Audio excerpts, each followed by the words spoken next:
Sekelama.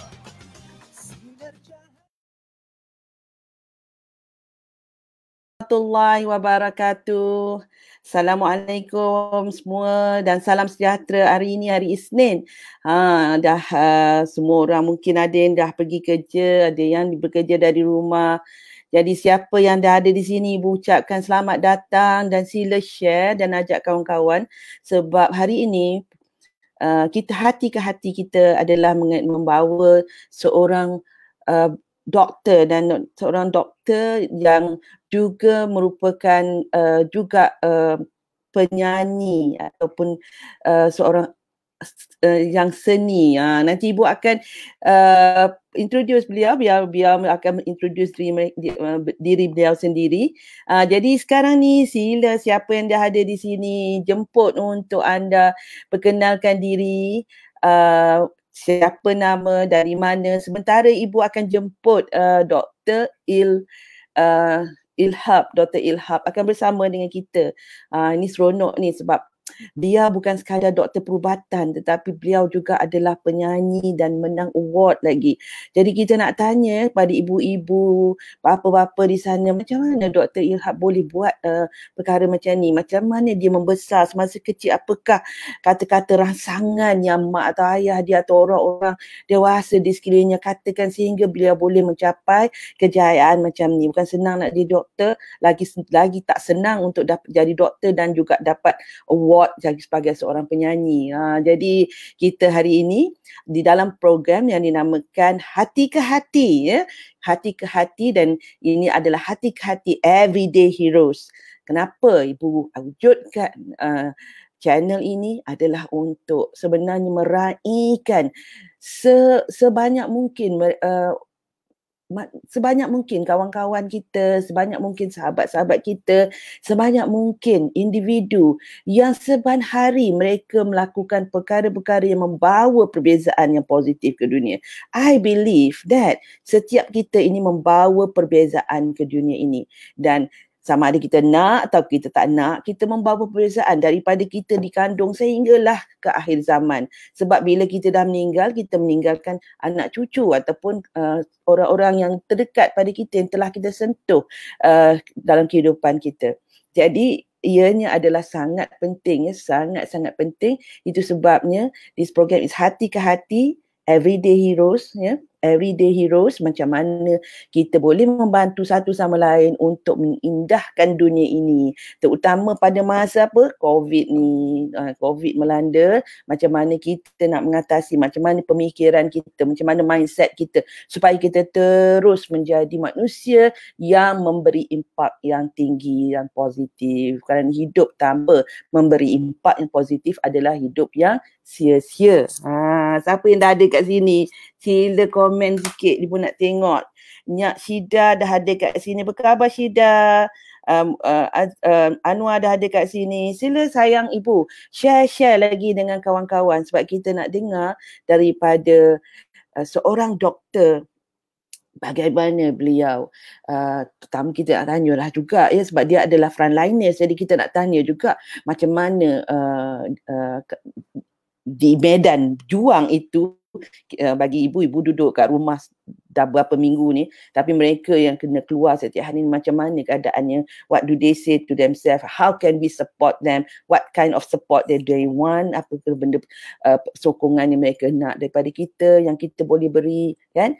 Jadi perkenalkan, insyaAllah sayang Ibu, siapa yang dah ada kat sini perkenalkan diri, ya, dan juga you can say something later on, boleh menghargai, boleh memberikan kata-kata semangat kepada frontliners kita. Ibu akan membawa frontliners dari masa ke semasa. Kadang-kadang bukan frontliners tetapi mereka yang telah melakukan sesuatu yang kita kata kita nak kongsi, nak jadikan inspirasi pada kita. So tanpa membuang masa, kita bawa Dr. Ilhab, Ibu sebut silap, Dr. Ilhab ke sini. Sila Dr. Ilhab jemput. Terima kasih. Selamat pagi kepada semua pengikut rancangan Follow. Ibu Ros. Temu ramah ataupun bual bicara bersama Ibu Ros lah. Baik, saya perkenalkan diri sedikit lah. Nama saya Dr. Muhammad Ihab Ismail. Boleh panggil Ihab Ihab Ismail ya. saja. Dr. Okay. Kini bertugas di Hospital Tengku Ampuan Afzan di Kuantan, Pahang. Setelah bertugas selama hampir 2 tahun lah dalam bidang sub kepakaran kardiologi. Kardiologi, okey. Kardiologi. Jadi saya sebenarnya dah berkhidmat lama. Mula menjawat Jawatan Pegawai Perubatan dengan Kementerian Kesihatan ni sejak 2008. 2008 lagi. Kita dah masuk 2020. Okay. Jadi berapa lama ibu? Mari kita 2008, 2020, 12 tahun. 12 tahun dah kan? 2008. 12 tahun dah. 12 tahun dah. Ibu kena buat matematik ni, doktor. Kena campur kan. Tadi boleh congak je, ini kali congak. Jadi yalah career tu 10 tahun tu pelbagai pengalaman lah yang dah saya timba dan sepanjang perjalanan tu juga macam-macam lah yang kita dah tengok, dah lihat, terutamanya dalam dari sudut kesihatan awam.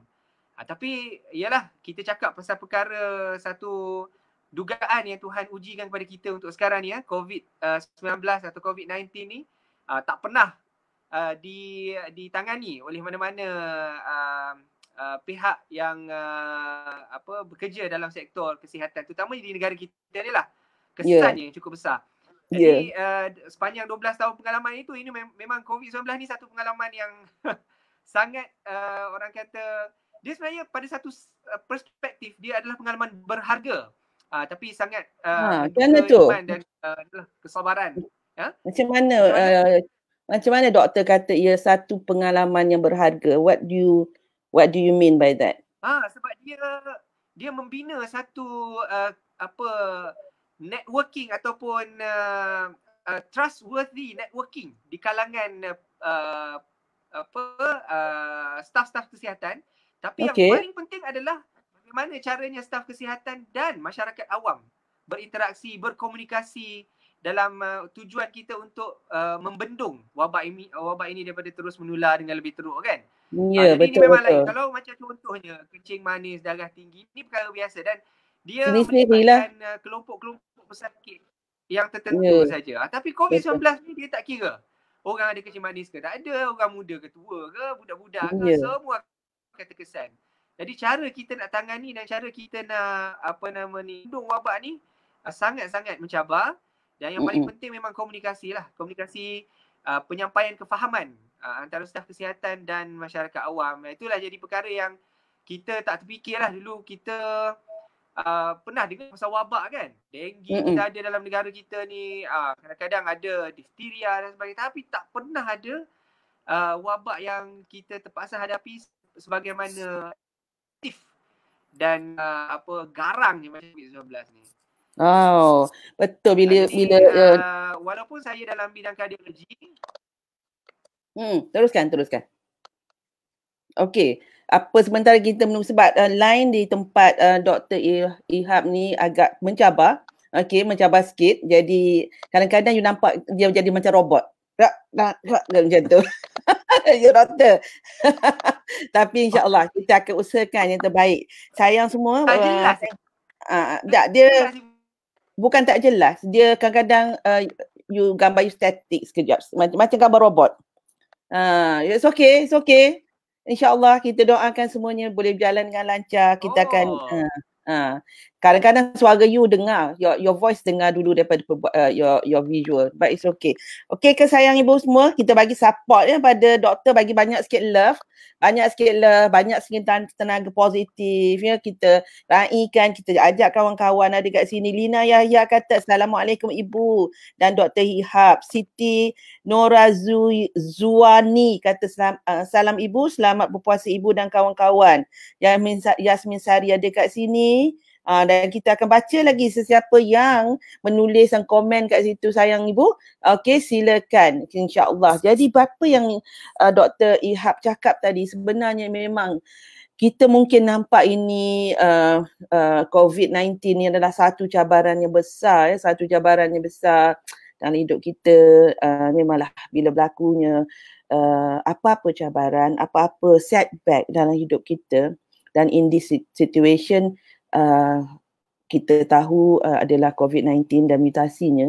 Jadi sebenarnya ada satu peringatan. Jadi bagi hati-hati yang sering ingat pada Allah, maka dia akan nampak nikmat, dia akan nampak mutiara dalam keadaan ini. Jadi seperti yang mana yang Dr. Ihab cakapkan tadi, yang ibu sebenarnya tertanya pada diri, welcome back doktor, ibu berceloteh seorang-seorang ni. Okay. And I just like to pick up what you said just now mengenai the beauty about what is happening now, apa yang sedang berlaku sekarang ni adalah the networking of trustworthy networking among frontliners. I will say frontliners, bukan sahaja sekadar doctors and nurses dan orang yang dalam berkhidmat dalam the medical, but the suppliers, the orang yang menghantar makanan. Masya Allah, ramai pula ya, kita beramal filantropis ya, orang-orang yang menderma makanan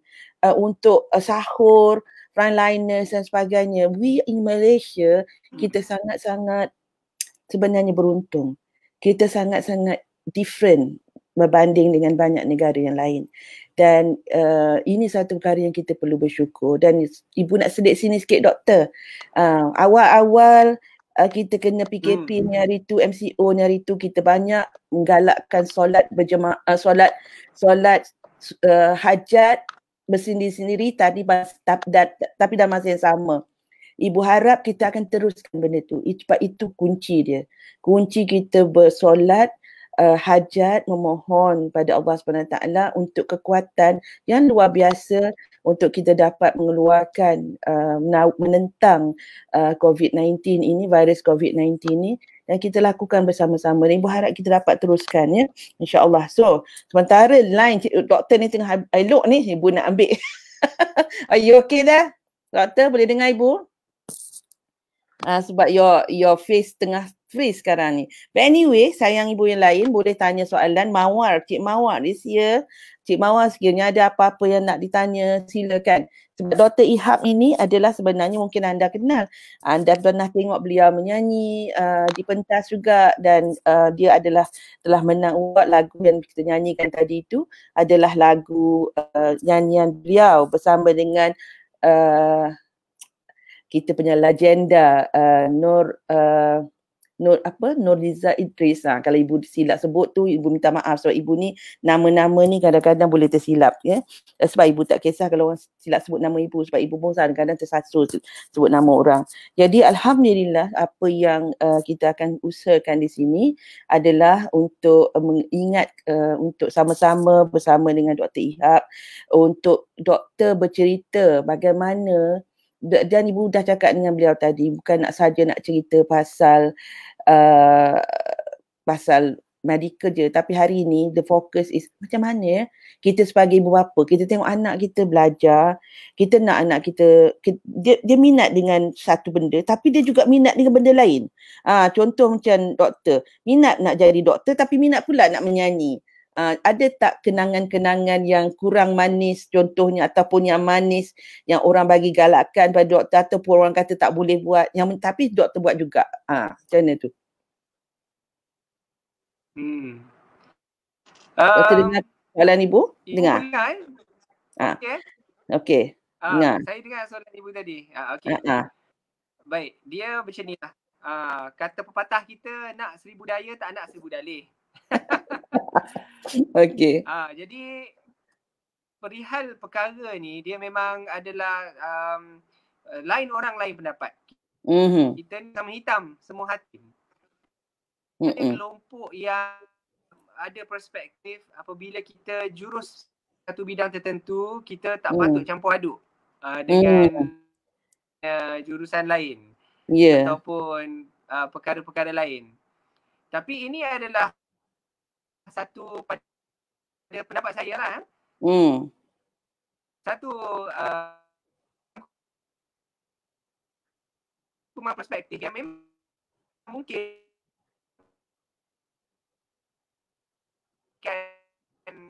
seseorang itu jitu dan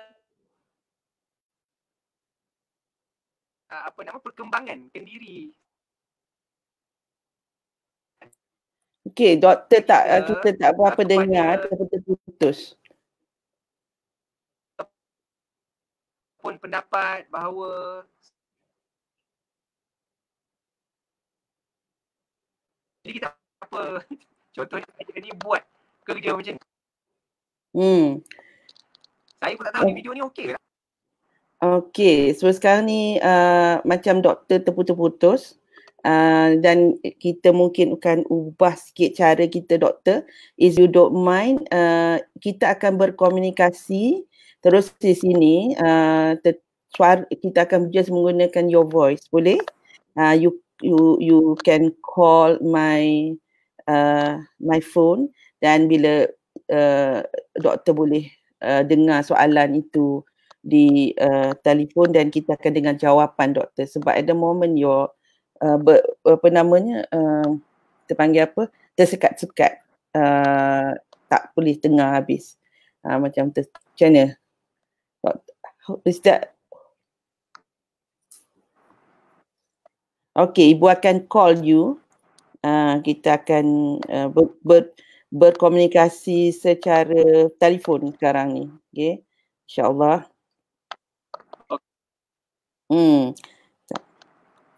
Okey, kita sangat penting untuk bersama dengan doktor ni sebenarnya. Tak boleh.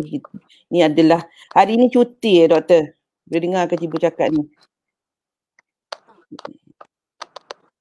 Sekejap ya.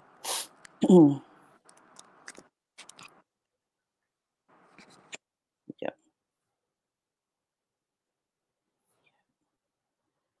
Okey, Assalamualaikum sayang ibu semua. Sabar sekejap ya. Kita cuba sebab hari ni tercabar sikit dari segi teknologi. Jadi ibu akan menggunakan telefon untuk menghubungi doktor dan insyaAllah untuk dia share.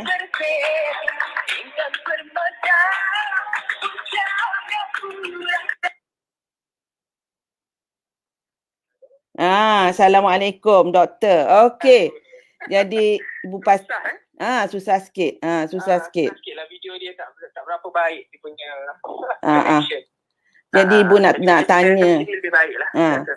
Ibu nak tanya sayang ibu di sana boleh dengar ke? Sebab kalau tak ibu akan, bila doktor bercakap ibu kena letakkan hands-free. Dah lah ni hands-free ibu ni yang komputer lain, yang phone lain. Jadi kita tak apa, semua itu adalah cabaran yang boleh diatasi. Seperti juga apa yang berlaku dalam hidup kita sekarang ini, ia adalah juga cabaran yang perlu kita atasi juga. So insyaAllah ibu suka cuba macam mana nak buat ni, macam mana ya, supaya suara doktor akan dapat didengar. Okey, sekejap. Pertamanya ibu nak tanya, boleh dengar ke suara ni? Bagi anda yang di rumah sana, doktor dengar suara ibu kan? Dengar jelas. So yang mendengar ni boleh bagi feedback ke macam mana? Just for me to know. Okay, teruskan saja doktor. So sekarang ni kita nak cakap mengenai apa namanya, macam tadi doktor boleh ulang tak balik apa yang doktor kata tadi setengah, sebab you are not just doctor medical, you are also what we call it, penghibur. Boleh lah. Boleh lah. Saya lebih suka bawa image sebagai penggerak budaya lah. Penggerak budaya. Okay, that I got it right now. Artistry ataupun kesenian lah.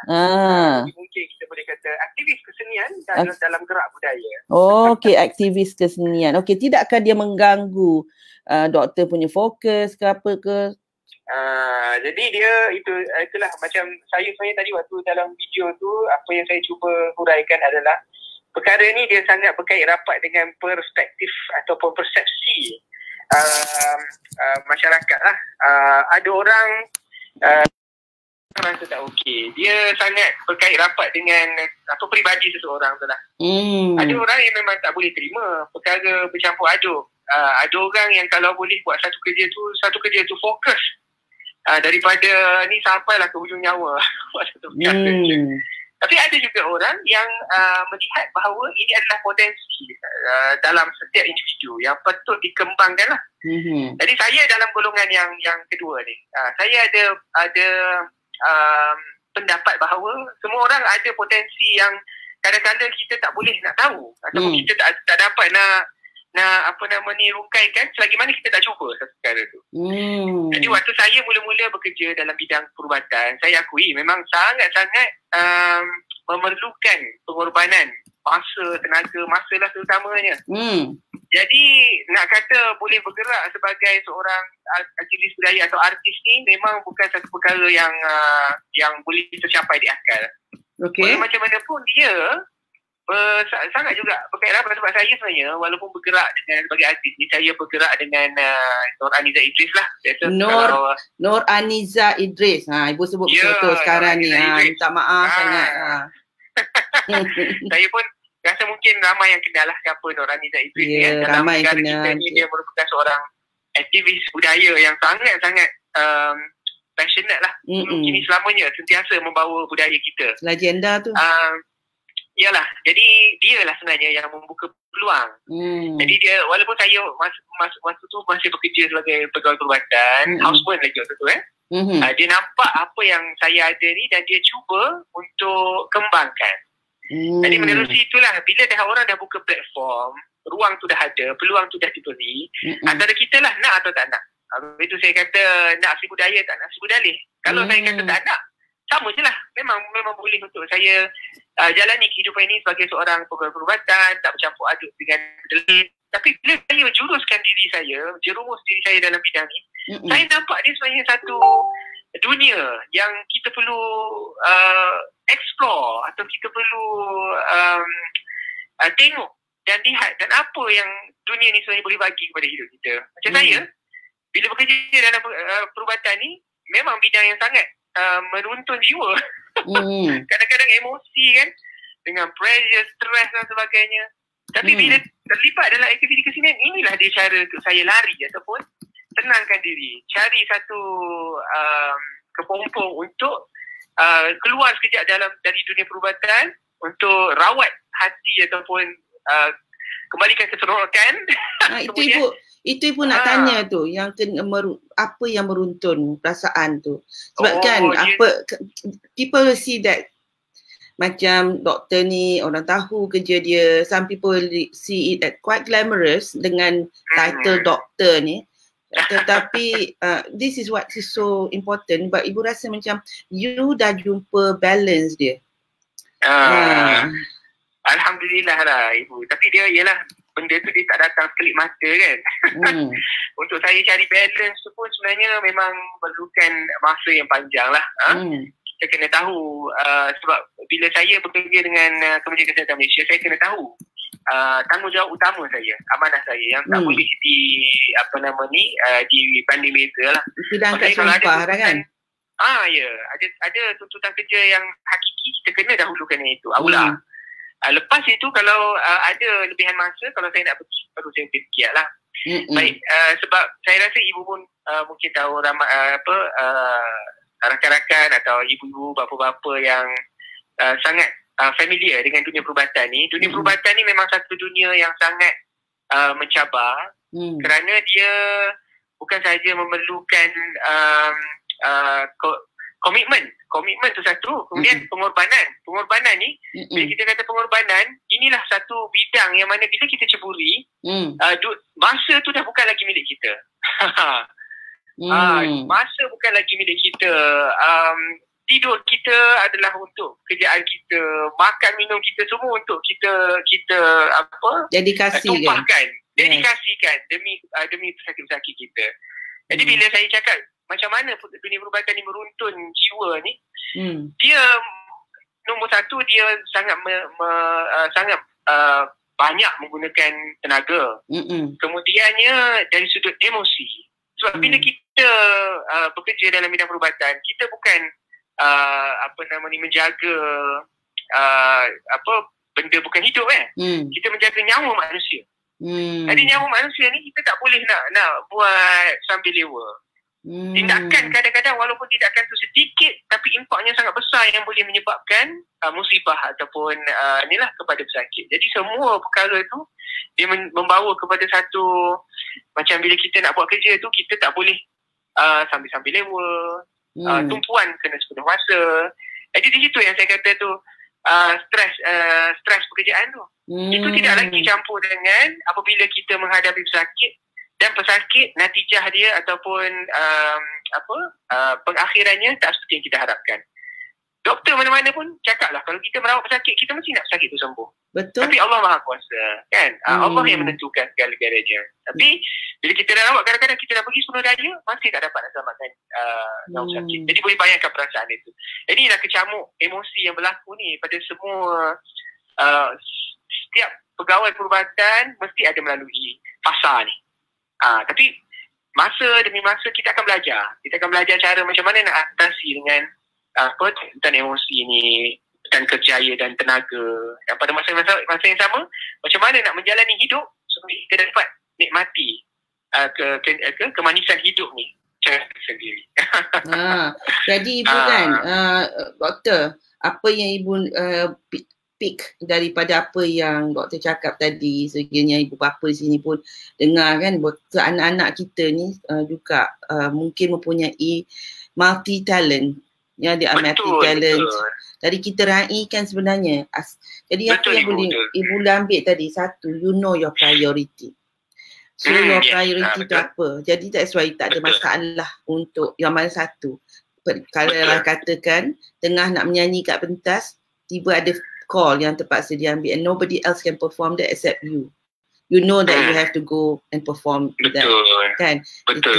Tak ada satu masalah yang rasa macam kenapalah dan semua, sebab the first, what is priority, apa yang diletak, what first, Stephen Covey kata apa?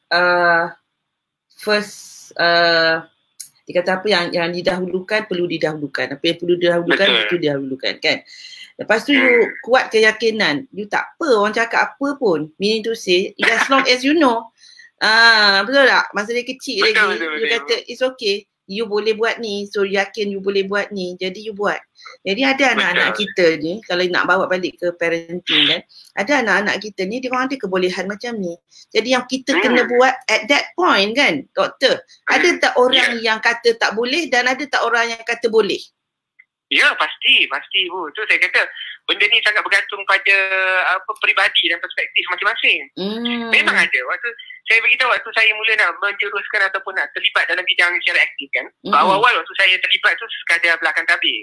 Tapi lama kelamaan sebab mungkin orang ni nampak potensi, nampak minat cenderung saya, jadi dia lebih bawa saya makin ke hadapan. Dan kemudian kita decide sampai satu masa tu saya rasa saya nak bergerak secara aktif. Baik, waktu mula-mula tu memang ada pelbagai tentangan, menah tribulasi yang terpaksa dihadapi. Okey, tentangan tu kata, what you say to yourself? Baik. Jadi saya penting ni, doktor kejap. I would just like to bring the attention. Sangat penting ni.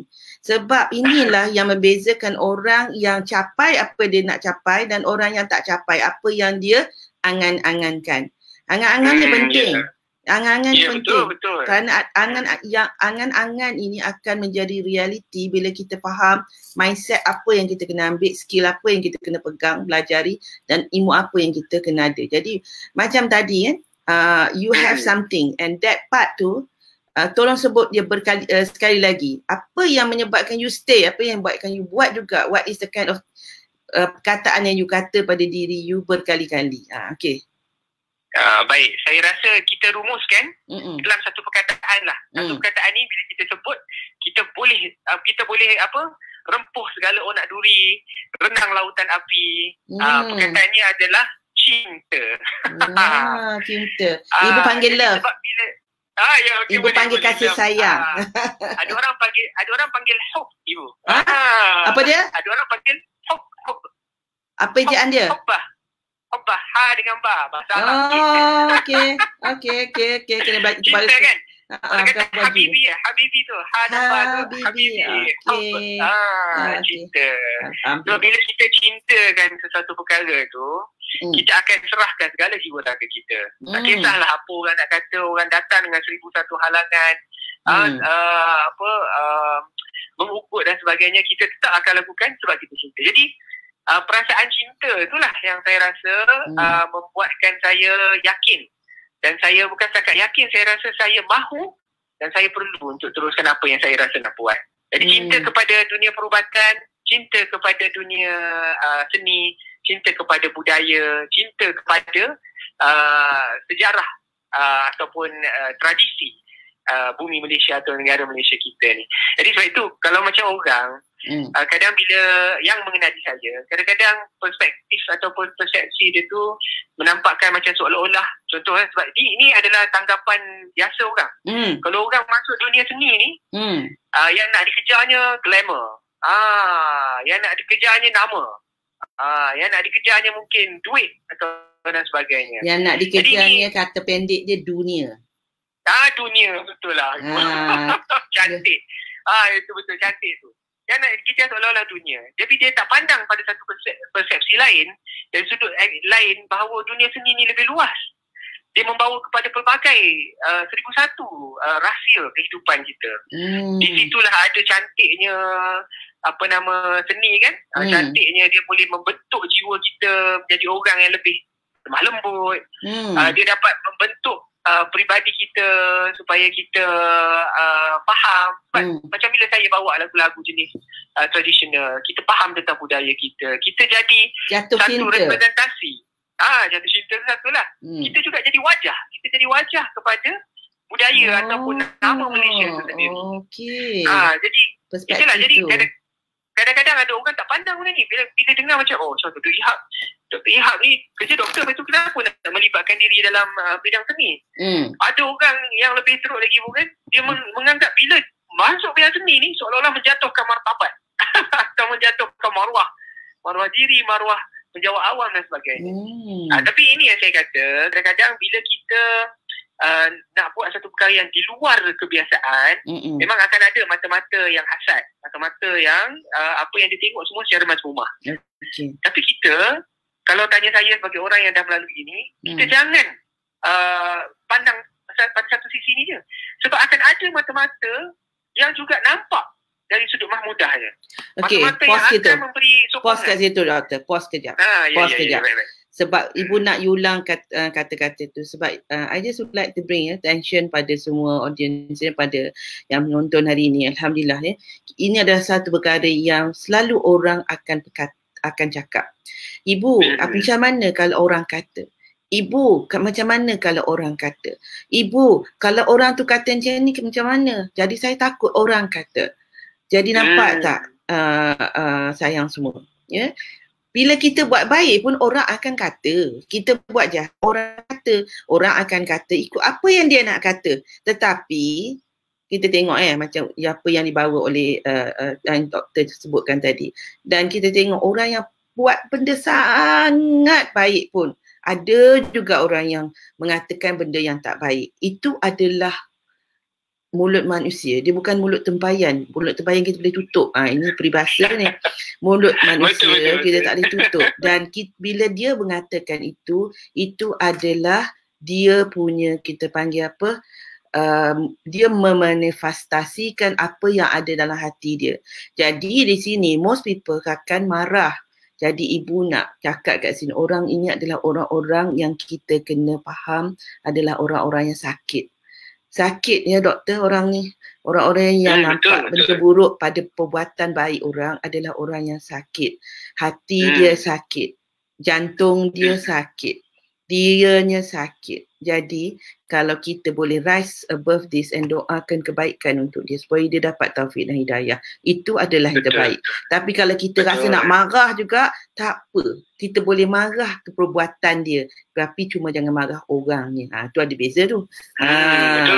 Betul Ibu. Kalau tidak kita akan jadi macam tu. Itu yang kita tak nak. Sebab kita ni Allah letakkan satu benda depan mata kita. Allah nak tengok, kita faham tak apa makna benda tu. Jadi kalau kita mengutuk orang yang melakukan kesalahan, kita tak tahu yang dia melakukan kesalahan tu apa asbab dia, apa sebab-sebab di belakang tu. Mungkin masa kecil dia tidak pernah expose pada kebaikan. Okay? Ataupun ada orang yang menyakitkan dia sehingga dia boleh sakit macam tu. Mungkin. Betul. Jadi bila kita mendoakan kebaikan, insya-Allah dia tidak akan berulang kepada diri kita dan anak-anak cucu cicit kita. Itu satu perkara yang kita ni peganglah. Ibu pause kejap tadi. Okey. Betul Ibu, betul. Saya sangat setuju lah tentang perkara tu. Ya. Bila kita hidup di dunia ni, kenapa kita nak hidup di bawah telunjuk manusia kan? Ya. Kita nak ikut turut orang.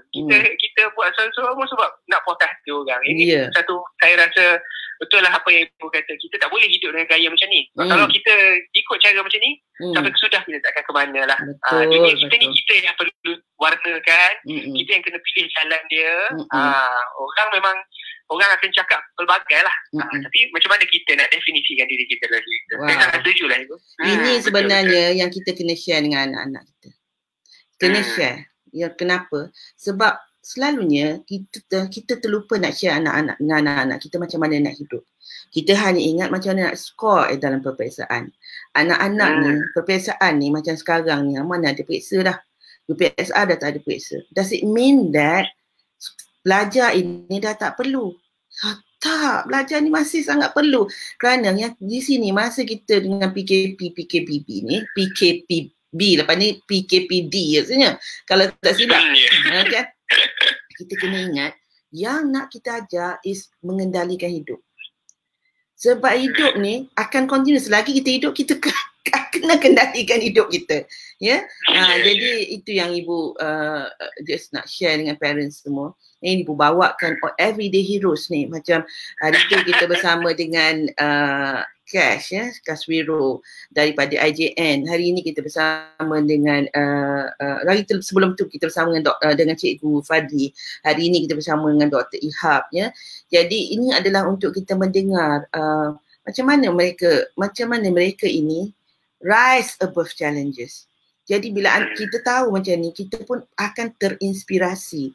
Kita ada cabaran, tetapi macam mana kita boleh rise above cabaran itu. Sebab itulah cabaran datang, supaya kita jadi bangkit dan lompat ke cabaran itu dan kita menjadi orang yang lebih berkemampuan, lebih berdaya. Betul tak?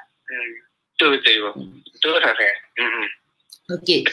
Tadi Ibu just nak bawa sini sebelum kita pada the next point ni. Perkataan seni ni. Perkataan seni ni sebenarnya bagi Ibu doktor, ianya adalah sesuatu yang menyebabkan you become extraordinary. You seni extraordinary sebab seni ini memerlukan kita mendalami. So kesenian kita dalam kita boleh nampak kalau seni ni setakat menyanyi, melukis dan kita nampak seni. No. Seni ni lebih juga, dia juga di dalam perubatan. Kesenian kita di dalam perubatan, the dedication kita, macam mana kita membantu pasien, itu seni lah. Seni juga. Seni sebenarnya. Macam mana kita, sorry doktor. Betul. Saya setuju. Dalam macam saya pun perawat sakit dan sebagainya, dia perlukan kesenian, memang betul. Ya. Kesenian ni dia ada dedication, perfection, excellence, hati tu bersih, betul tak? Sebab sometimes, as you said just now, it is not about the glamour, it is about tanggungjawab. Jadi bila kita buat hanya kerana glamour, dia tidak ada kesenian kat situ. Dan sama kita tengok ramai orang yang berkorban, yang alhamdulillah lah sekarang ini orang yang dalam bidang seni yang buat betul-betul, dia akan dapatlah. Tapi dari segi ke dunia juga dapat juga harta dan sebagainya. Tapi jangan kita kata mereka ni mengejar harta, tak semestinya. Because ada yang berjuang macam Dr. Ihab berjuang. Orang boleh je kata doktor tak cukup-cukup kan lagi duit. Dah dapat dah duit jadi doktor. Kenapa nak pergi cari lagi ni? Apa hal cerita? But you are not driven by money. You are driven by satu perasaan tanggungjawab. Kesenian dalam diri. Betul tak? Okey, Kristina. Kristina kata saya ada soalan.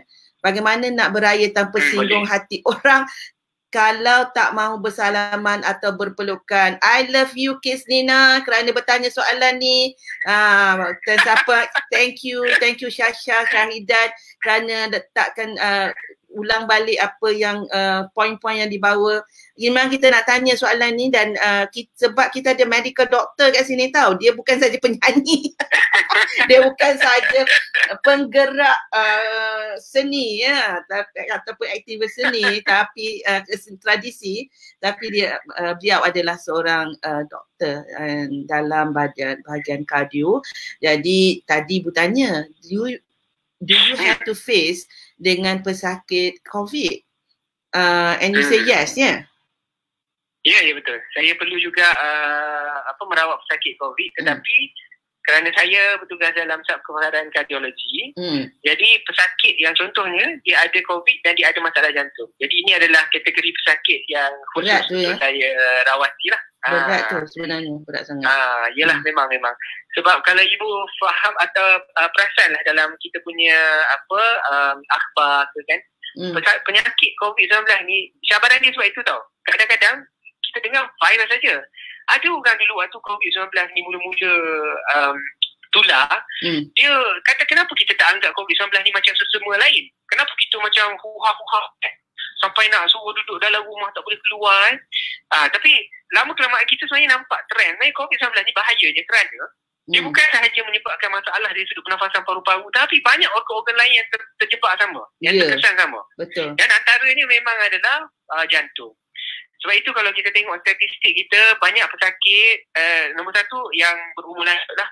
Kemudian kalau kita tengok statistik yang sentiasa DG kita, Director General Health, Datuk Dr. Syam cakap pesakit yang ada masalah macam kencing manis, darah tinggi, jantung, ini adalah jenis pesakit yang berisiko untuk tidak dapat sembuh daripada COVID-19. Ini sebabnya. Sebab COVID-19 ni bila dia kena pada seseorang tu, banyak benda yang masalah yang dibawa. Bukan setakat paru-paru, tapi pada masa yang sama organ lain yang terkesan sama lah. Jadi kita nak jawab soalan Kis Nina ni. Bagaimana nak beraya tanpa singgung hati orang kalau tak mahu bersalaman atau berpelukan? Okey. Ibu saya nak satu perkara lah saya nak kata. Jadi sebenarnya benda ni saya tak tahu. Ibu pendengar-pendengar ataupun ibu-ibu apa-apa yang join ibu di channel ni, adakah rata-rata Muslim ataupun ada juga yang bukan Muslim dan sebagainya? Ibu notice kebanyakannya Muslim. Kalau yang bukan Muslim tu dia orang duk main kalau kita bagi perspektif Islam. Tapi ibu kadang-kadang ibu akan bagi juga perspektif general. Saya sebut ni bukan sebab apa. Sebab ini adalah satu pengalaman yang saya rasa semua orang boleh relate. So contohnya kalau macam saya doktor lah terutamanya saya doktor pergi kepada seorang pesakit perempuan. Lepas tu pesakit perempuan tu hulur tangan nak salam dengan kita. Sebab itu saya tanya dulu Muslim tak boleh. Jadi kita ni nak sahut salam dia ke tidak? Dari segi hukum tu tak boleh pun. Itu dilema dia. Dilema dia macam kita nak, kalau tak salam ni kecil hati pesakit kita ni. Pada masa yang sama macam mana kita nak kena jaga batas kita ni nak bersentuhan lelaki dengan perempuan.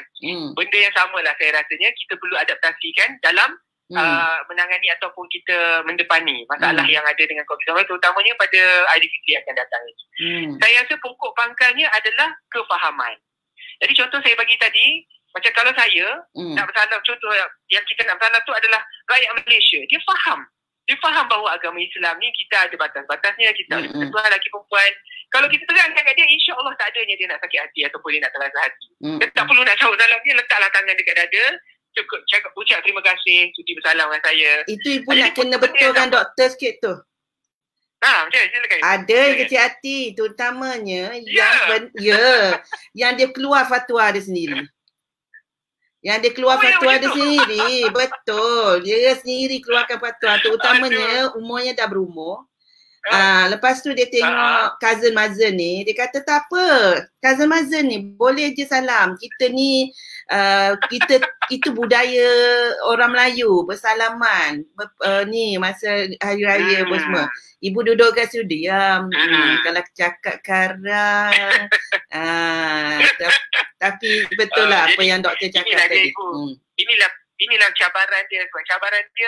Cabaran komunikasi dan kefahaman. Ya, betul. Kalau dia tak faham kenapa kita tak galakkan untuk bersalaman, bersentuhan dan sebagainya ni, memang dia takkan dapat. Inilah kata Imam Syafi'i kan, kita boleh berhujah dengan orang yang faham tentang satu masalah, tapi nak berhujah dengan seorang yang tak faham-faham, bawa lah 10 orang, 100 orang, 1000 orang, kita tetap takkan menang hujah. Bukan. Dia memerlukan satu kefahaman. Bukan.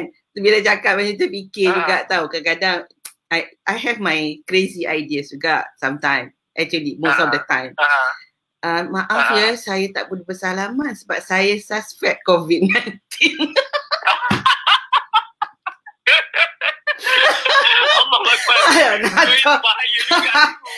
Dia tak berani datang pun. Dah, ibu jawab soalan Kes Nina betul-betul ya. Kes Nina dan juga siapa ni Ekin yang cakap ni kan. Jangan bimbang saya. Cakap je. Maaf, kita tak elok. Kita tak boleh bersalaman, kita tak boleh berpelukan walaupun dia perempuan. Sama perempuan, laki sama laki tak boleh sebab sekarang ini in fact kita tak juga digalakkan berkunjung sebenarnya. That is sebenarnya. Yang disebut oleh PM itu di bawah 20 orang tu memikirkan mengenai keluarga. Jadi walaupun PM bagi from the bigness of his heart, jagalah juga. The thing yang kita nak kena jaga, bila kita tak salam, maksudnya kita menjaga dia dan menjaga kita. That is love. The manifestasi kasih sayang itu. Jadi kalau kita tak dapat salam macam ibu, bila ibu pergi ke mana-mana, ini mengenai hukum ya. Ada juga terutamanya kalau yang bukan agama, misalnya dia hulur juga tangan. Dia kata, I'm sorry, I do not, I will do this to you. This means that saya menyambut salam awak. I am a Muslim lady, I do not shake hand. Macam ni. Kadang-kadang bila keadaan tu tak sempat, kenapa ibu akan ambil tudung dan salam. Lepas tu bila dia tanya kenapa nak lapik? Because that tak boleh. There are time macam tu. So don't worry. Kadang-kadang kita terpaksa menyinggung perasaan orang supaya dia tak sakit. Itu dari segi COVID. Ya? Dan kalau dah ianya adalah dari segi hukum, lebih baik kita kecilkan hati orang itu daripada kita bersalah pada Allah SWT. Jadi itu yang kita go back apa yang doktor sebut tadi, priority. Dalam hidup kita kena tahu priority.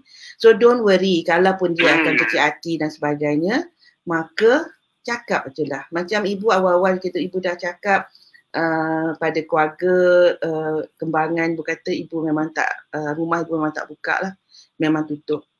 Memang tutup, hari raya ni memang tutup, tak buka untuk jaga dia, bukan untuk jaga ibu saja tapi untuk jaga dia, because itu yang ibu kena cakap dan kita cakap dengan penuh rasa compassion sebab kita nak PKP atau PKPB dan seterusnya ini, lepas B tak ada lagi, lepas D dah tak ada dah, sebab kita nak Malaysia ni kosong. Kita nak kosong. Orang kata mustahil. Kenapa nak kata mustahil? Kenapa tak boleh? Jadi betul doktor? Kalau kita semua follow, tak ada yang nak selit sana selit sini, tak apalah, sikit-sikit lah, balik kampung jugalah. Tak apa jumpa je. Padahal you daripada red zone, you nak pergi ke green zone. Meaning to say you don't care about those people. Betul tak? Siapa yang setuju dengan ibu tu dia kat situ setuju dengan ibu. Kalau tidak, doktor macam Dr. Ihab ni tak dapat rehat. Nurse macam nurse Kaswero itu tak dapat rehat. Mereka menangis. Tengok ada gambar tu. We stay at work for you to stay at home. Betul tak? Nampak tak apa nampak tu? For us. Baca ada tu. Doktor pegang tu. So itu jawapan yang ibu ni, ibu sebut untuk sayang ibu. Siapa tadi tu yang bertanya soalan Kes Nina. Tak apa Kes Nina, kita buat macam Jepun. Kes Nina, kita buat macam orang Jepun. Tunduk. Yes. Dan in fact maybe budaya Jepun tu pun bermula dengan keadaan tu berlaku kerana pernah ada wabak yang besar yang menyebabkan dia become like that juga. Amalan mereka tu. Yes. Sebab apa yang ibu kata ni, because my daughter-in-law is a Japanese. So we trace back. So sejarah-sejarah tu. That's why they are very particular dengan kebersihan, all these things. They learn from the mistake. Okay. Ni Iken tanya pula. Jadi Nur Jalila kata semua pun faham. Yes, tapi ada juga yang tak faham Jalila. Ada juga yang berkumpul-kumpulan, naik motosikal, pergi apa semua, tak ada. Tapi kebanyakan rakyat Malaysia sangat memahami dan patuh. Dan kita bersyukur kerana mereka patuh. Ikin kata doktor rasa bila agaknya akan habis PKP. Doktor kena cakap ni. Apa sebenarnya maksud PKPB ni? Kalau semua masih rancak berjalan-jalan. Very good soalan ni. Sangat-sangat. Doktor, tolong doktor sebagai seorang doktor, you cakap sikit apa makna dia. Soalan ni memang soalan cukup mah lah. Soalan yang susah lah kita nak jawab. Soalan yang sebenarnya kita pun mungkin kita nak cakap secara telusnya, kita pun tak tahu jawapannya apa sebenarnya. Tapi saya rasa macam ni lah. Kita perlu tengok kepada kenapa Perintah Kawalan Pergerakan Bersyarat ini dimulakan. Saya rasa dia adalah satu cara untuk kerajaan membuka satu platform supaya kita sebagai rakyat Malaysia ni dapat sama-sama belajar untuk hidup dalam norma baharu. Itu sajalah saya boleh cakap macam tu saja. Maksudnya ialah kita faham memang COVID-19 ni kita risau. Kalau boleh kita tak nak siapa pun dapat. Tapi nak tak nak kita sekarang kena terima hakikat. Allah dah datangkan dia sebagai satu ujian dan COVID-19 ni sekarang ni bersama-sama dengan kita dalam komuniti, dalam kehidupan kita, dengan dunia kita. Jadi sampai bila kita nak perlu ada rasa macam kekangan hanya kerana COVID-19 ni ada?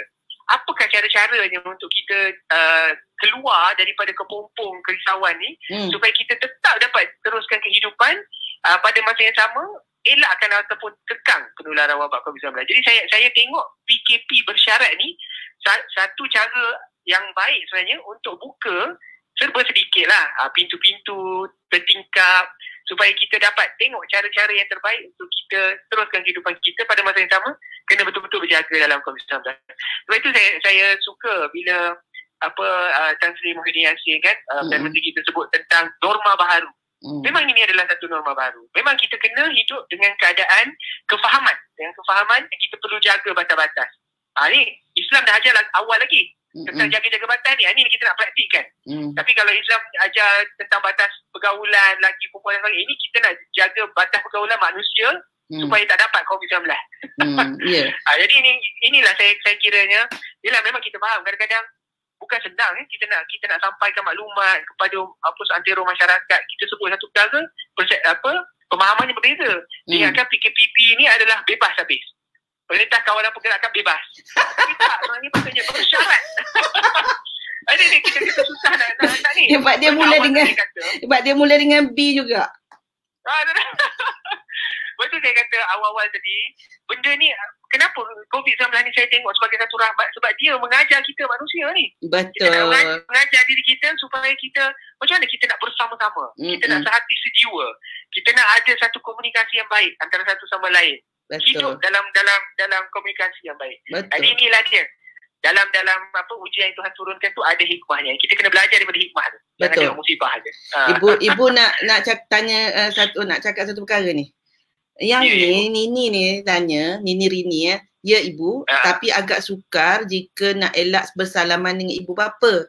Kita nak elak tapi ibu yang nak bersalaman. Macam mana tu? Tapi kalau ibu bapa, kalau misalnya agaknya kalau dia datang berjumpa ibu bapa kot. Kalau misalnya, so keadaan dia macam mana? Kalau misalnya dalam rumah dia okey lah. Ini saya ada nasihat ibu sebab dia perkara yang sama. Contohnya doktor balik nak jumpa anak-anak, doktor ataupun staff nurse kan, pegawai polis balik nak jumpa isteri, balik itu terus ke nak peluk, balik itu terus ke nak cium isteri dan sebagainya ataupun anak-anak dan sebagainya.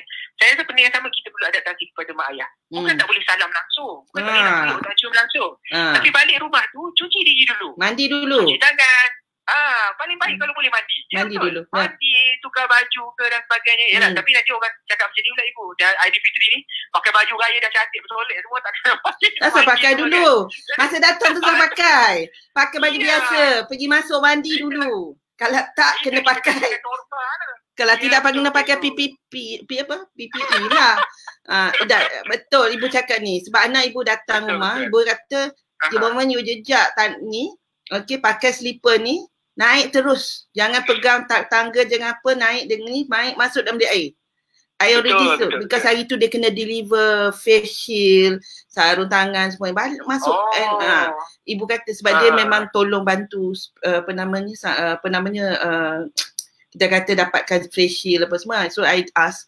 So kata okay, this is macam ni Maya, kita okay, kita tahu situasi dia macam ni. So what you do, you masuk dalam rumah, there it will be a sleeper there. You main atas, you jalan, you jangan pegang apa-apa, jangan cakap, jangan senyum je tak apalah. Dia kata, and then terus naik ke tangga tu, and then bawa the slipper masuk dalam bilik air. Dekat situ dah ada towel, and dan ibu kata you datang tu, you bawa your baju baru, baju yang bersih, masuk dalam bag. Then lepas tu dah mandi apa semua, towel tu ibu basuh lah. Jadi dia pakai baju, semua baju-baju, even yang dalam-dalam pun ganti, masuk pakai yang baru. Lepas dah pakai dah apa semua tu, baru keluar, barulah jumpa. Macam tu okey doktor? Ya betul, saya setuju. Itu cara yang terbaik, yang paling baik. Kita selamat, ibu ayah selamat, pada masa yang sama dapat jaga hati, dapat buat apa kita dapat tunjukkan secara betul. Jadi kalau kita tengok priority balik ya doktor, sama ada kita nak bercantik dari rumah dan sampai kat rumah mak bapak kita tak nak buka makeup, which dalam masa kita perjalanan kita tu, that could be some, kalau terutama kalau kita naik escalator kan, kalau kita naik escalator ke apa, kemungkinan. Jadi kita tak nak benda tu. So what we do, dari segi priority di situ, nak cantik atau nak selamat. Betul. Jadi cantik tu kena letak bawah selamat lah. Betul. Itu the new normal tu. Cantik tu kena letak bawah selamat. Macam cantik ke pakai mask tu tak cantik kan, tapi setengah orang dah pakai macam-macam mask dah cantik dah sekarang ni. Dia bunga-bunga dia sebagai. Okay. Cantik ke pakai mask, cantik ke kalau kita tutup dengan face shield, tak cantik. Tapi ianya selamat. Jadi kena buat benda tu. Kena buat. Jadi itulah ibu punya saranan pada betul doktor. Ini ibu punya saranan ni, ini logik ibu lah. Betul. Betul, setuju. Itulah cara yang terbaik. Ada Noli dia tanya, Dr. Ihab sedang bertugas ke? Oh tak, hari ni kan hari Nuzul Quran, kita cuti. Kalau dia bertugas dia tak datang sini. Kalau bertugas dia tak boleh. Okey, ada yang tanya ni. Ini soalan peribadi sikit. Kalau doktor nak jawab lah. Tak nak pun tak apa. Haniman tanya, handsome-nya doktor bujang ke dah kahwin? Okey, saya bujang, belum berkahwin tapi dah berpunya. Okey, terlepas juga. Jawab je. Okey, kita doakan ini. Hari tu pun ibu bawa yang bujang tapi dah berpunya. Ini pun yang bujang dah berpunya. Tapi lah apalah, it's okay.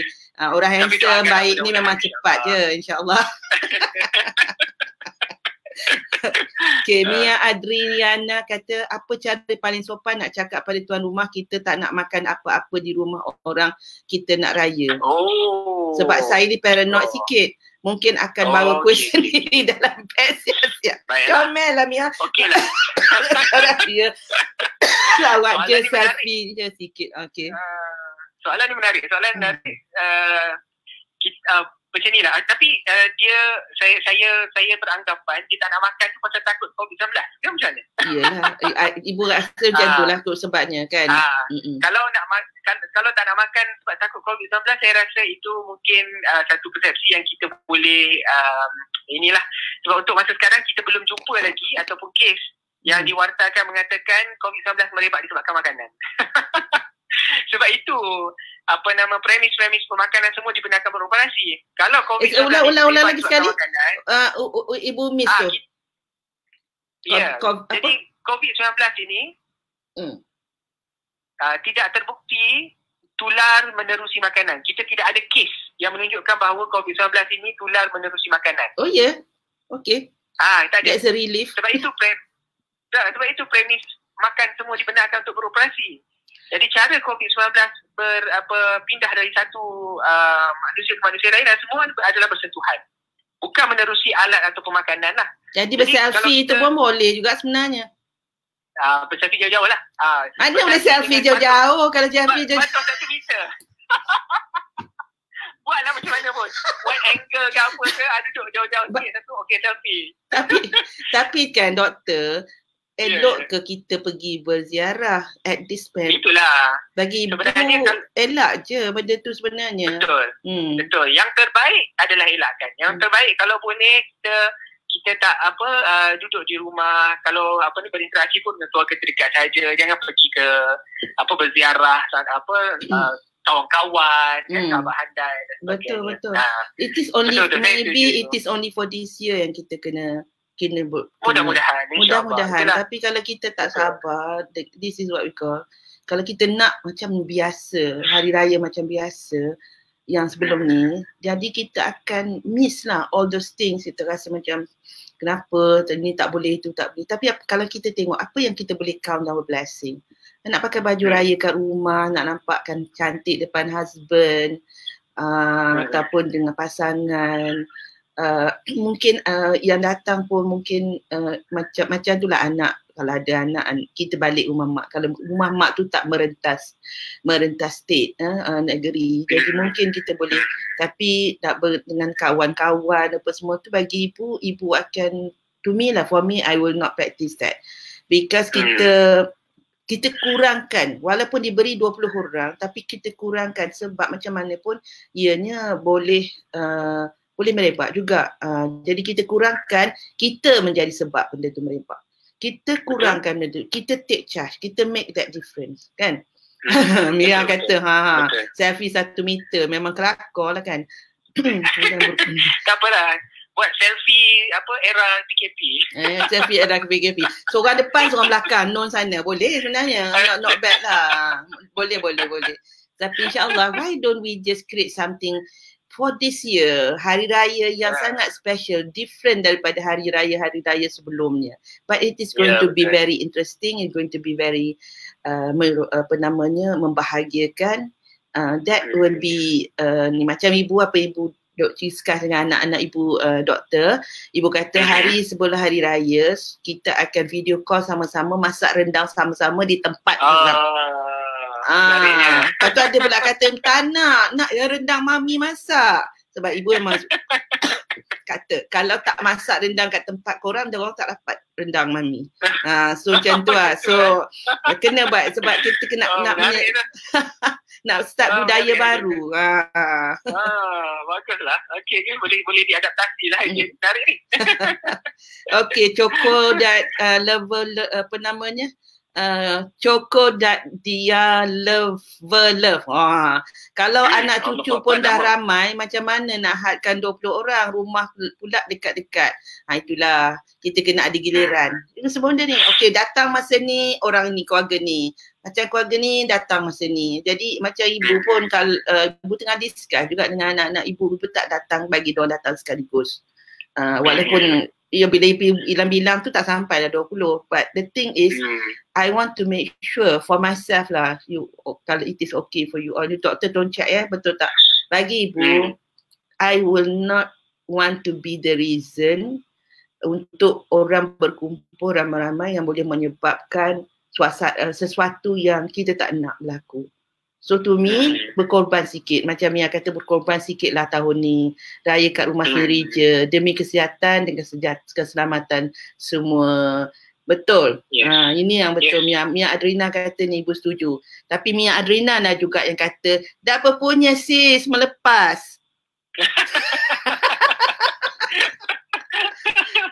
Kena bawa lagi sekali dong.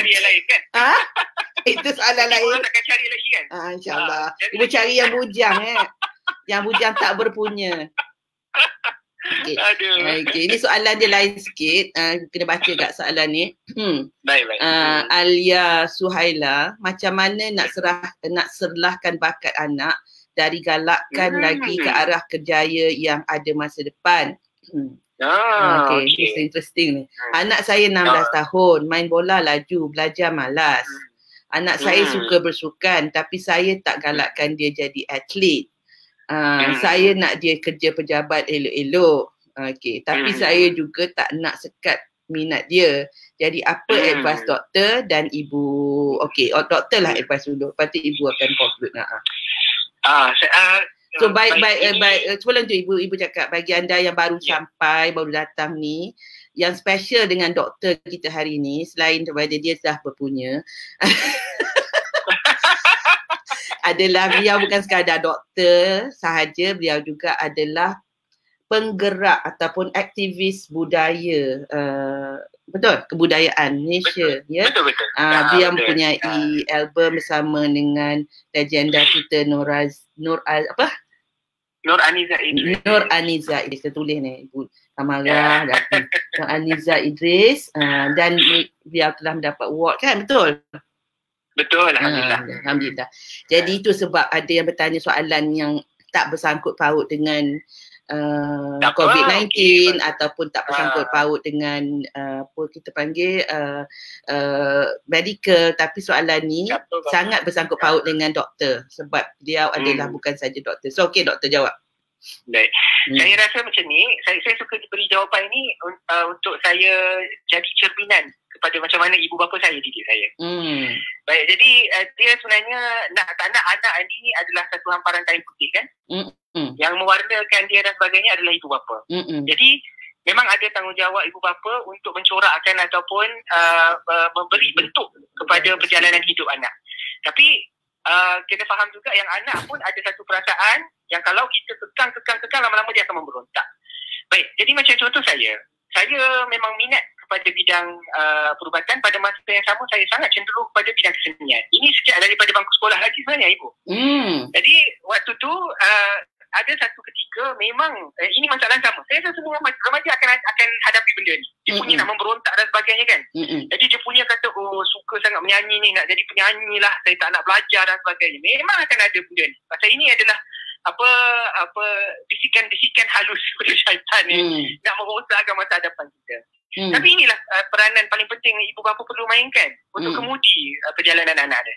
Jadi saya cerita daripada pengalaman saya contohnya. Waktu tu memang saya nak sangat menyanyi.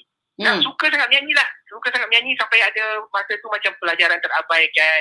Tapi apa yang mak saya buat atau mak ayah saya buat? Bukannya menghalang 100%.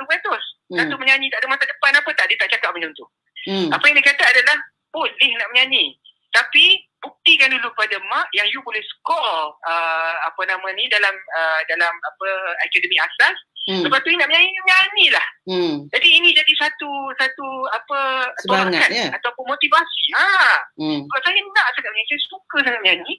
Pada masa yang sama, syarat untuk saya menyanyi adalah dengan perlu cemerlang dalam bidang akademik hakiki. Jadi saya kerja lepas pulas, skor dalam akademik. Dan waktu yang sama tu mak saya akan bagilah. Ini adalah sebagai satu ganjaran. Sebab kau belajar elok, jadi ganjarannya kau nak menyanyi, kau menyanyilah. Jadi begini, ini adalah cara pendidikan lah. Jadi rumah ke rumah tu lain. Ibu bapa yang berbeza, caranya berbeza. Tapi saya rasa boleh jadikan apa minat anak itu sebagai batu loncatan untuk dia dapat lebih lagi pada orang lain. Jangan jadikan dia sebagai satu alasan untuk bantu. Betul. Batu loncatan tu. Batu loncatan tu betul. Sebenarnya sebab ibu memang soalan ni memang ibu suka nak jawab sebenarnya sebab ibu sangat setuju dengan apa yang doktor cakap. Dia sebenarnya begini, anak kita ni semua ada multiple intelligences. Kalau kita tengok, kita kepintaran ni dia pelbagai. Dari 8 yang telah dikenal pasti oleh Profesor Howard Gardner daripada University of Harvard. Dan sekolah menggunakan 2 sahaja. Dalam 2 tu pun tak sepenuhnya. Iaitu dia menggunakan verbal linguistic intelligence dan mathematical logical intelligence. Jadi ini di cover in school. Selain daripada itu, kita ada body kinesthetic intelligence. Itu yang anak puannya ada. Body kinesthetic intelligence seperti Michael Jordan, Michael Jackson. Mereka menggunakan kemahiran badan macam siapa pemain bola yang korang kenal? Siapa doktor pemain bola? Cepat ibu lupa. Ronaldo very high dalam itu pintar tu. Itu kepintaran tu. Jangan underestimate. Okey. Itu dinamakan body kinesthetic intelligence. Kepandaian menggunakan badan. Kepakaran menggunakan badan, kepintaran menggunakan badan. Lepas tu musical rhythmic intelligence seperti Siti Nurhaliza, Datuk Siti Nurhaliza, seperti apa nama legenda kita Nur Aniza Idris, seperti doktor ada apa nama musical rhythmic intelligence, seperti Michael Jackson. Jadi ini juga kepintaran yang tidak diceritakan di sekolah sebab benda sekolah fokus pada dua ni. Jadi kita kena faham ni. Lepas tu kita ada intrapersonal intelligence yang mana kita, macam mana kita bercakap dengan diri kita supaya kita terus berjaya. Lagi satu kita ada interpersonal intelligence, macam mana bergaul dengan orang. Setengah orang tu kan kalau dia pergi mana-mana kawan berkata-kata. Setengah orang tu kalau dia pergi parti asyik minum dia tak ada kawan. Jadi kalau you tengok anak you yang pandai bergaul dengan orang, semua itu adalah juga kepintaran. Lepas tu kita ada visual spatial intelligence, kepandaian nampak benda ni kat otak ni, nak bawakan dia keluar, iaitu arkitek, engineers, Walt Disney, things that is in the mind, dia orang bawa, bila dia tengok apa namanya, a swarm area, dia kata so beautiful. Orang lain tengok apa swarm area, tapi dia dah nampak dah Disney World kat situ. This is very important. Lepas tu naturalistic intelligence, iaitu kepintaran dengan alam semula jadi. Jadi dalam hidup ibu mengalami keadaan ni. Anak ibu yang nombor 4, dia hanya boleh membaca pada usia 8 tahun. Lambat. Tetapi dia sangat suka melukis. Jadi mula-mula memang ibu resah, takut dan sebagainya. Pernah juga ibu marah. Sebab apa suruh baca susah sangat. Tapi Allah nak bagi ilham. Allah bagi ilham kat ibu. Bila tiap kali dia minta nak melukis, ibu kata baca dulu. Baca dulu, lepas tu bila dah baca baru boleh melukis. Ibu sebab macam tu. Pendekatan macam your mother buat. It does not work for my son. It make him feel bad. So satu hari, ibu terdapat ilham, Allah bagi taufik hidayah pada ibu. Ibu kata kalau dia minta nak melukis, ibu akan bagi dia melukis. So ibu belikan kertas lukisan semua dan dia minta. Sebab masa itu ibu mengajar tuition, doktor. Jadi ibu mengajar tuition anak-anak jiran tu. Jadi dia duduk kat sebelah ibu belajar membaca. Dia tertekan sangat dengan tak boleh membaca tu. Jadi bila ibu hari tu ibu tunggu je, dia kata. Kalau tidak tu dia akan tanya, mak boleh tak Anas nak melukis? Setiap kali suruh dia membaca, mak boleh tak Anas nak melukis? Mak kata, ibu kata, baca dulu. Dapat baca ni boleh melukis. So ibu gunakan pendekatan tu. It does not work for him. But it works for you, right? It does not work for him. Okay. Kita kena faham. That's why tips tak boleh guna. Tips tak boleh guna. Sebab tips apply pada orang tu tapi tak semestinya boleh apply pada orang, anak kita. Jadi kita kena faham the core. Core dia, anak ibu, dia perlukan semangat untuk yakin dia boleh buat, dengan dia boleh buat sesuatu baru dia boleh buat yang lain. Macam doktor, dia memerlukan cabaran. I challenge you. Ni yang berbeza. Okay? Jadi what I did is that, okay, mak Anas nak melukis boleh tak? Kata, boleh Anas. Anas boleh lukis. Sekarang Anas lukis. Dia punya dah terkejut sebab selama hari ni mak dia tak lagi. Dia boleh lukis. Lepas tu, okay, sekarang ni kita lukis gambar kereta. Lepas tu mak tulis, ini kereta ayah. Okey, Anas akan baca, ini kereta ayah. Terus sekarang ni, mak kenalkan satu kataan lain, emak. Dia kata, ini, lepas tu guna kataan emak kat situ. Ini kereta emak. Ibu guna kaedah Peter Engine sikit. So, jadi ibu kenal. And then dia ni suka membaca dan dia suka tengok komik. So, ibu mengajar dia membaca dengan tengok komik. Komik Doraemon tu, sangat-sangat berharga bagi ibu sebab dia belajar membaca melalui komik Doraemon. Sebab dalam komik ada gambar dan dia sukakan lukisan. Jadi lepas tu within 2 weeks sampai pun sebulan dia dah boleh membaca. Kerana ibu raikan kelebihan dia. Raikan kelebihan. Itu yang ibu nak cuba cakap dengan sayang yang bertanya ni. Siapa nama Alia? Anak puan ni tak malas. Cuma dia suka main bola. Tapi bila dia main bola, you trying to stop him. Jadi dia hilang rasa worth. Rasa diri dia tu. Dalam bahasa Inggeris panggil worth. Harga diri. Aku ni pandai main bola je, tapi kenapa aku tak pandai belajar? Terus dia pandai belajar. Cuma benda yang belajar tu sekarang ni kena tekan. Sebab kita dah keep on repeating. Kalau belajar, malas. Kalau main bola, rajin. Jadi dia dah satu identiti yang salah. Tapi kalau kita biarkan bagi dia peluang main bola, okey abang boleh main bola apa semua, nanti perlahan-lahan sebab bila kita naikkan satu kepintaran, pintaran semua berkait tau. Dia 8 tu berkait macam kita letak dia dekat satu rantai mutiara. Kalau kita ambil yang paling bawah sekali, kita angkat yang paling bawah sekali, apa jadi yang lain, doktor? Terangkat sama kan? Betul. Jadi macam itulah kepintaran. Jadi sekarang ni dia pintar bermain bola. Jangan marah dia bermain bola. Raikan dia pandai main bola. Sebab nak main bola ni body kena static intelligence. Bukan semua orang boleh sepak bola masuk gol. Betul. Kalau kadang tu kita bola tu depan gol tu, boleh lepas juga. Jadi kita kena faham itu semua kesenian. Betul, kesenian. Innate potential. Benda tu dalam diri semua jadi. Dan some people they have more than one. Setengah tu akan ketara sangat satu. Setengah tu akan ada banyak lebih. Dan if you notice, anak yang diraikan apa saja kepintaran dia, you akan nampak dia banyak kepintaran lain naik. Tu ibu, ini ibu passionate dengan benda ni sebenarnya. Betul. Very good lah. Sangat betul lah ibu. Betul. Kita raikan. So macam doktor, your mother knows you best.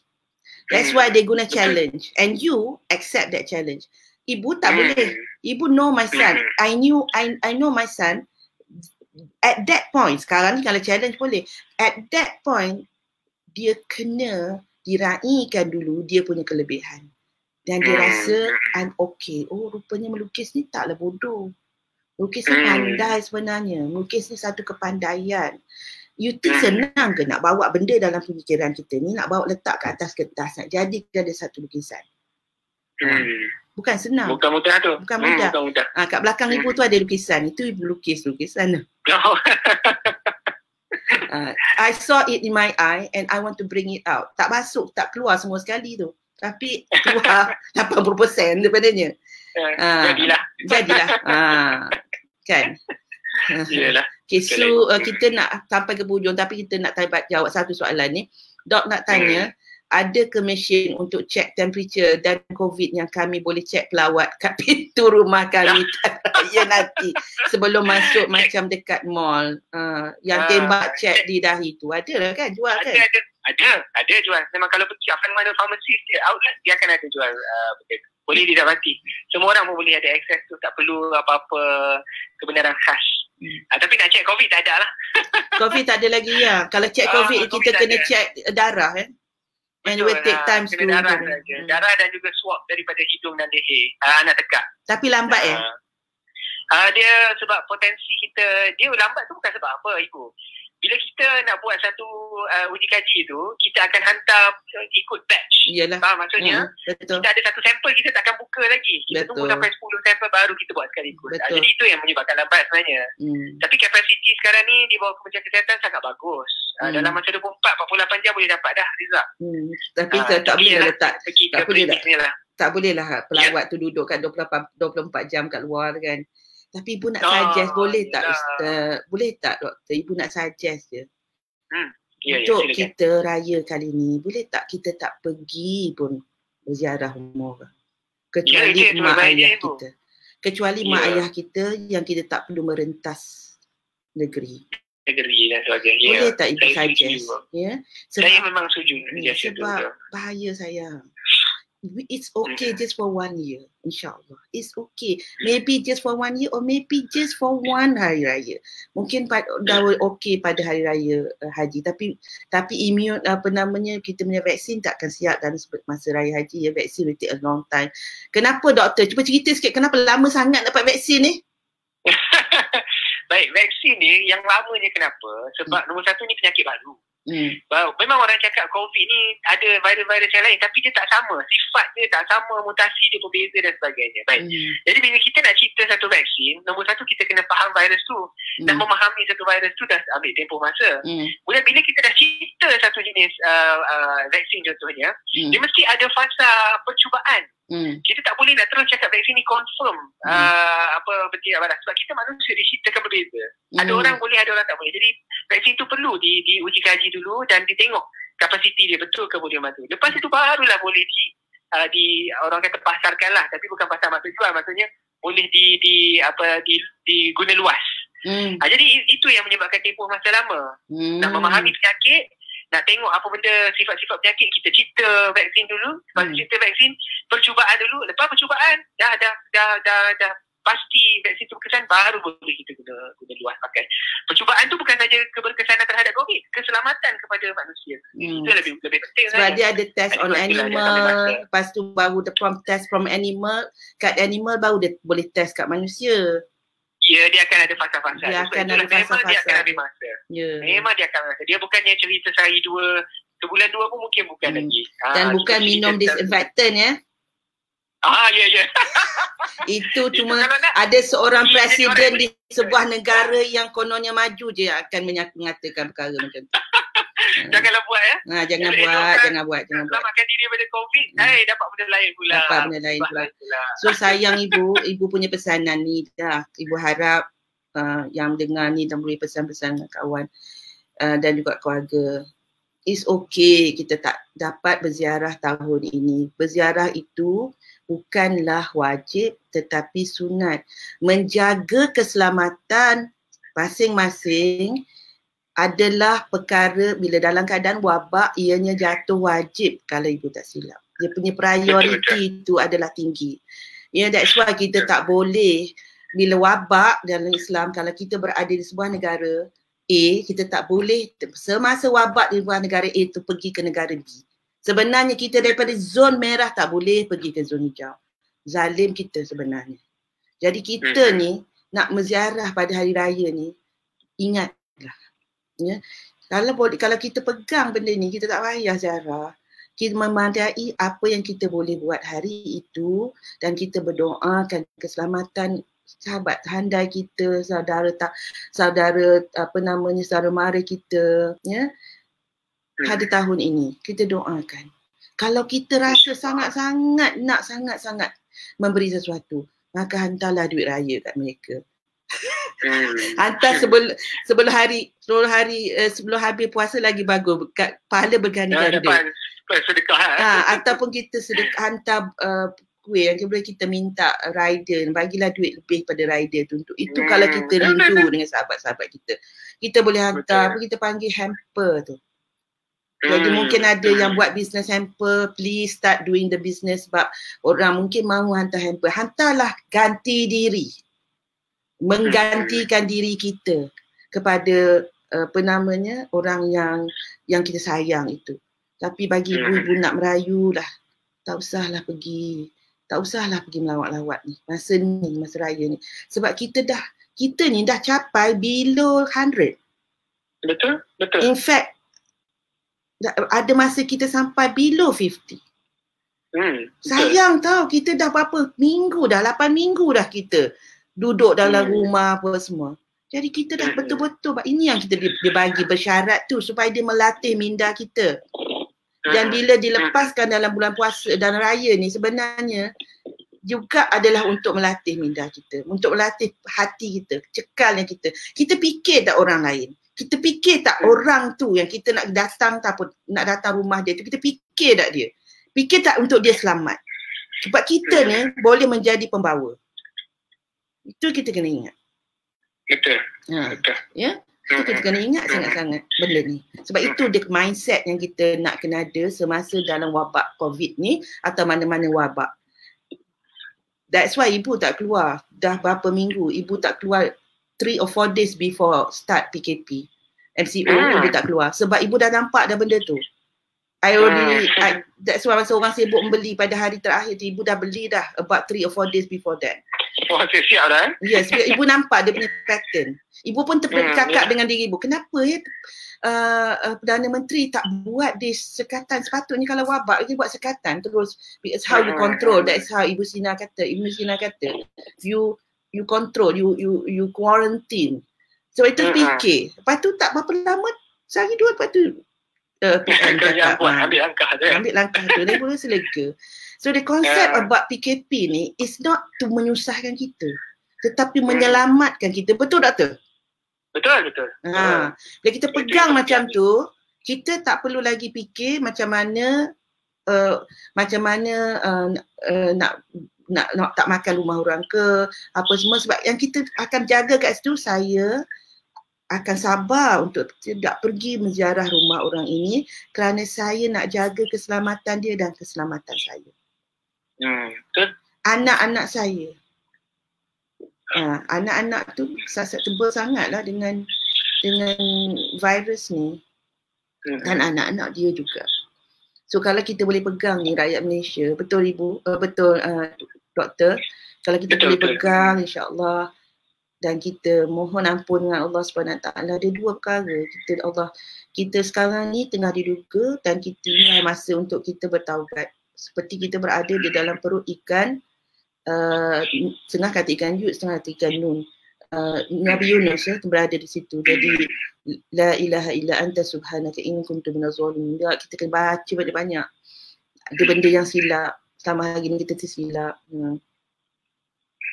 Ya Lina, bersalaman dengan kucing yang tak pergi berjalan kat luar. Lina Yaya. Kalau kucing pergi jalan kat luar, dia tak praktis penjarakan sosial, bahaya juga.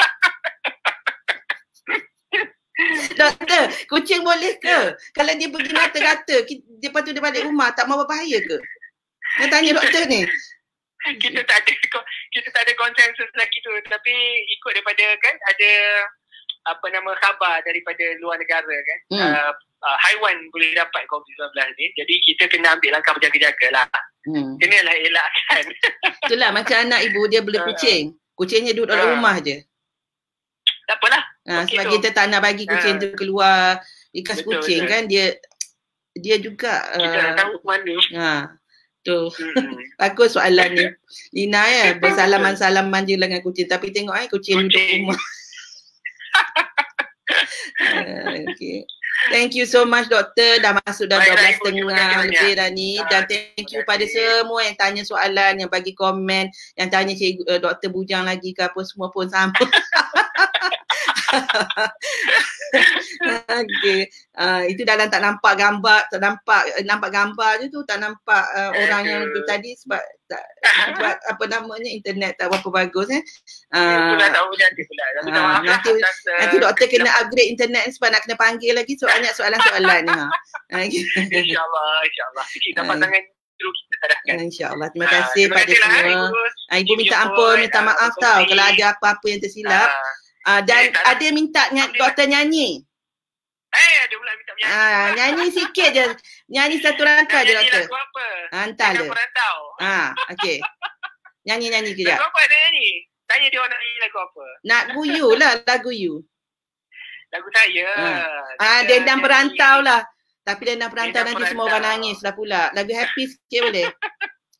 Lagu ni lah. Berlalulah sudah Ramadan, sebulan berpuasa, tiba Syawal kita rayakan dengan rasa gembira.